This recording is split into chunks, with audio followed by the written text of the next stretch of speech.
Seção 7. Do incidente de assunção de competência. Artigo 257. O incidente de assunção de competência, nos termos previstos no artigo 947 do CPC, assim como o recurso, a remessa necessária ou o processo originário que lhe deram origem, serão processados e julgados pelo Tribunal Pleno e decididos por maioria simples. Parágrafo 1º. Na hipótese de os votos dividirem-se em mais de duas interpretações e nenhuma delas atingir a maioria simples, proceder-se-á a uma segunda votação restrita à escolha de uma das duas interpretações anteriormente mais votadas. Parágrafo 2º. Havendo empate, caberá ao presidente do tribunal o voto de qualidade. Parágrafo 3º. Todos os desembargadores poderão participar do julgamento, ainda que de férias ou licenciados, incumbindo a Secretaria do Tribunal providenciar a prévia comunicação. Parágrafo 4º. Para esse efeito, após liberado o voto, a sessão do Tribunal Pleno será convocada com antecedência mínima de 15 dias, podendo ser realizada de forma virtual. Seção 8. Do incidente de resolução de demandas repetitivas. Artigo 258. O incidente de resolução de demandas repetitivas, IRDR, assim como o recurso, a remessa necessária ou processo de competência originária que lhe deram origem, serão processados e julgados pelo Tribunal Pleno, observando-se o disposto no artigo 257 e, subsidiariamente, nos artigos 976 a 987 do CPC. Artigo 259. O pedido de instauração do incidente de resolução de demandas repetitivas será dirigido ao presidente do tribunal, por petição das partes, do Ministério Público do Trabalho ou da Defensoria Pública, ou ainda por ofício do juiz ou do relator competente para o caso paradigma. Artigo 260. O pedido será instruído com os documentos necessários à demonstração do preenchimento dos pressupostos para a instauração do incidente, a saber, inciso 1º, efetiva repetição de processos que contenham controvérsia sobre a mesma questão unicamente de direito, inciso 2º, risco de ofensa à isonomia e à segurança jurídica. Artigo 261. É incabível o incidente de resolução de demandas repetitivas quando um dos tribunais superiores, no âmbito de sua respectiva competência, já tiver afetado recurso para definição de tese sobre questão de direito material ou processual repetitiva. Artigo 262. O presidente do tribunal determinará a autuação do incidente, assim como sua distribuição livre a um dos desembargadores integrantes do Tribunal Pleno em atividade. Artigo 263. Na hipótese de acúmulo objetivo de pedidos, haverá, sempre que possível, o desmembramento do processo, por ato de ofício do relator, autuando-se em apartado o objeto do incidente, sem prejuízo do prosseguimento do processo originário quanto aos demais objetos. Artigo 264. A publicidade da instauração e do julgamento do incidente realizar-se-á por meio de registro eletrônico no Conselho Nacional de Justiça, com ciência aos eventuais interessados, a critério do desembargador relator. Parágrafo 1º. As informações sobre as questões de direito submetidas ao incidente deverão ser registradas em banco eletrônico de dados mantido pelo Tribunal, por intermédio do Núcleo de Gerenciamento de Precedentes e Ações Coletivas, no GPENAC. Parágrafo 2º. O registro eletrônico das teses jurídicas constantes do cadastro conterá, no mínimo, os fundamentos determinantes da decisão e os dispositivos normativos a ela relacionados para possibilitar a identificação dos processos abrangidos pela decisão do incidente. Artigo 265. Após a distribuição do incidente, salvo o caso de imediata rejeição por aplicação do artigo 261, o desembargador relator o encaminhará à Comissão de Jurisprudência para parecer sobre o cabimento respectivo e, se for o caso, o mérito e a tese jurídica a ser adotada, no prazo de 30 dias. Parágrafo único. A decisão de inadmissibilidade do incidente, por ausência de quaisquer de seus pressupostos, é irrecorrível e não impede que, uma vez satisfeito o requisito, seja um incidente novamente suscitado. Artigo 266. Ao analisar a admissibilidade do incidente, o Tribunal Pleno decidirá sobre a suspensão dos processos pendentes, individuais ou coletivos, que tenham ou contenham idêntico objeto e tramitem no âmbito da jurisdição do TRT-15, além de eventual modulação temporal e espacial que entender pertinente. Parágrafo 1º.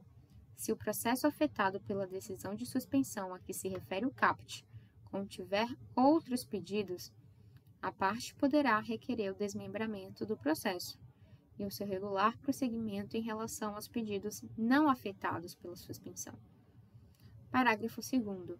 Durante a suspensão, os pedidos de tutela de urgência deverão ser dirigidos aos juízos por onde tramitam os respectivos processos suspensos. Artigo 267. Admitido o incidente, o Ministério Público do Trabalho, quando não for parte, será intimado para se manifestar no prazo de 15 dias. Artigo 268. Para instruir o incidente, o relator poderá requisitar informações aos órgãos pelos quais tramitam processos em que se discuta o objeto do incidente, que as prestarão no prazo de 15 dias. Artigo 269. O relator poderá ouvir as partes e os demais interessados, inclusive pessoas, órgãos e entidades com interesses na controvérsia, que, no prazo comum de 15 dias, poderão requerer a juntada de documentos, além de pleitear a eventual realização de audiência pública e de outras diligências necessárias para a elucidação da questão de direito controvertida. Artigo 270. Ainda que não haja requerimento expresso, o relator poderá designar audiência pública para ouvir o depoimento de pessoas, órgãos e entidades com experiência e conhecimento na matéria. Artigo 271. O incidente será julgado no prazo de 1 ano contado da decisão que o admitiu e terá preferência sobre os demais feitos. Parágrafo 1º. Julgado o incidente ou superado o prazo previsto no caput, cessa a suspensão dos processos referidos no artigo 266, salvo decisão fundamentada do relator em sentido contrário, da qual caberá agravo interno. Parágrafo 2º. Da decisão de mérito do incidente, caberá recurso de revista para o Tribunal Superior do Trabalho. Parágrafo 3º. O término dos sobrestamentos previstos no parágrafo 1º deste artigo será comunicado pelo vice-presidente judicial por ofício a todos os magistrados do tribunal, com finalidade exclusivamente informativa. Artigo 272. No julgamento, após a exposição do objeto do incidente pelo relator, poderão sustentar suas razões, sucessivamente, o autor e o réu do processo originário e o MPT, pelo prazo total de 30 minutos, sendo 10 para cada um. Inciso 2º. Os demais interessados, no prazo de 30 minutos, divididos entre todos, sendo exigida, neste caso, inscrição com 2 dias de antecedência, limitado a 10 minutos para cada um. Parágrafo único. Excepcionalmente, a critério do presidente da sessão de julgamento, o prazo poderá ser ampliado, considerando o número de inscritos. Artigo 273. Julgado o incidente, a tese jurídica adotada, observada eventual modulação temporal e espacial, será aplicada a todos os processos individuais ou coletivos que versem sobre idêntica questão de direito e que tramitem no âmbito da jurisdição do TRT-15 em primeiro ou segundo grau, aos casos futuros que versem sobre idêntica questão de direito e que venham a tramitar no âmbito do TRT-15 em primeiro ou segundo grau, salvo revisão de tese. Artigo 274.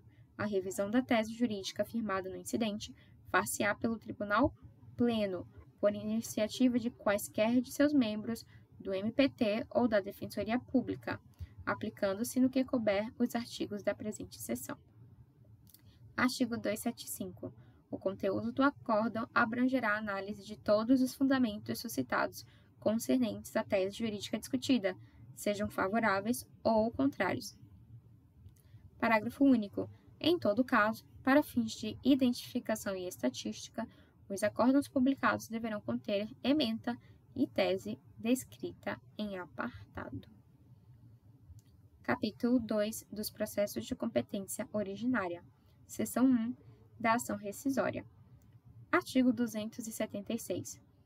Caberá a ação rescisória dos acórdãos do Tribunal Pleno, do órgão especial, das seções especializadas, das câmaras, das sentenças dos juízes do trabalho, nas hipóteses e prazo previstos em lei. Parágrafo 1º. A ação rescisória será admitida na forma do disposto no artigo 836 da CLT. Parágrafo 2º. Para o processamento e o julgamento da ação rescisória perante o tribunal, observar-se-ão as regras alusivas à competência de seus diversos órgãos estabelecidas neste regimento. Artigo 277. A ação rescisória será distribuída excluindo, sempre que possível, magistrado que tenha participado do julgamento rescindendo. Artigo 278.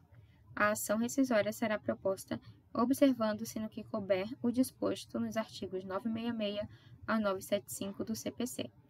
Artigo 279.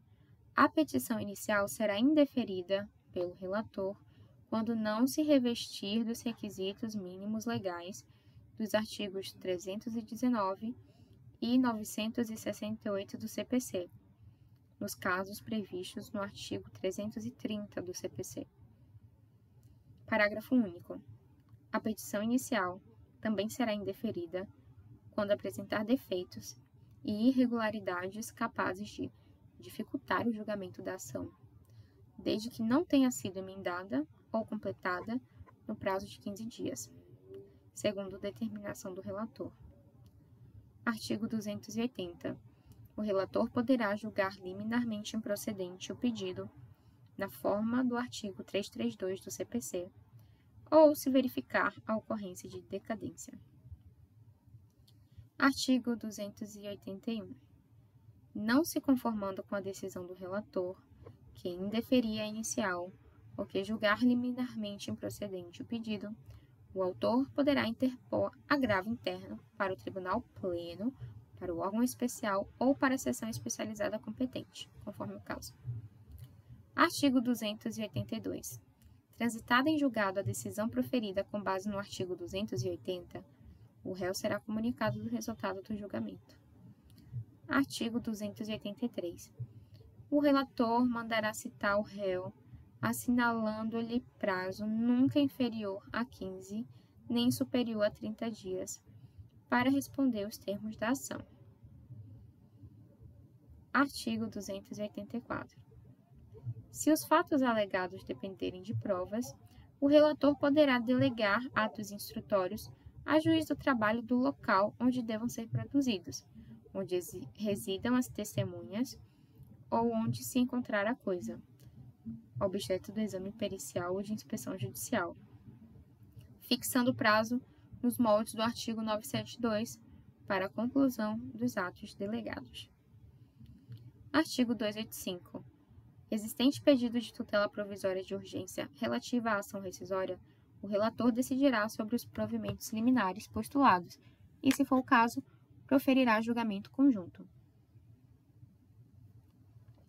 Artigo 286.